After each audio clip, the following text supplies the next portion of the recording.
Siamo qui oggi al Monte Cengio, alla chiesetta del Donatore, Fides Vicenza, per ringraziare.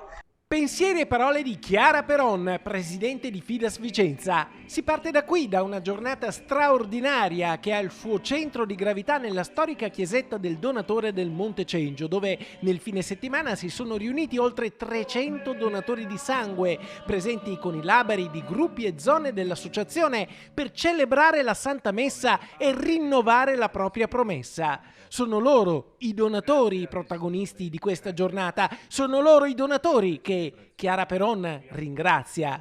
Per ringraziare tutti i donatori di sangue della bellezza, dell'energia e del senso del dono che ogni giorno danno.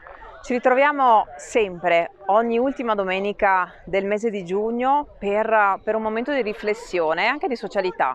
Ci ritroviamo perché dobbiamo ringraziare non solo i donatori di sangue, ma vogliamo ringraziare anche i pazienti che ci danno energia, che ci danno coraggio ogni giorno per continuare a fare il nostro piccolo grande gesto.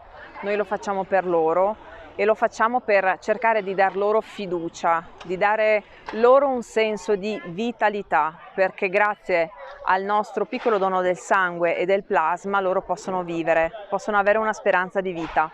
Il dono è vita, è regalare una prospettiva, un futuro a chi ha bisogno di una trasfusione di sangue o di plasma.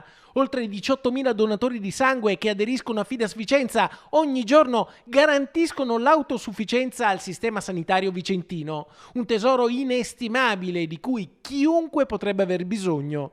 E la fonte di questa risorsa preziosa, che è il sangue, è tutta in un gesto gratuito di generosità e umanità, che però richiede perseveranza, anche in estate, il periodo più critico per le donazioni di sangue. Per questo Fides ricorda a tutti i donatori di non andare in vacanza senza prima essere passati dal centro trasfusionale, un gesto semplice che richiede pochi minuti e che permette di salvare una vita.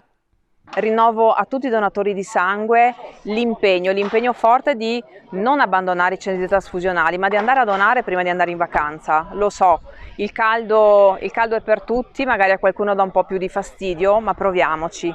I pazienti non vanno in vacanza, loro stanno lì e aspettano le terapie e soprattutto aspettano noi.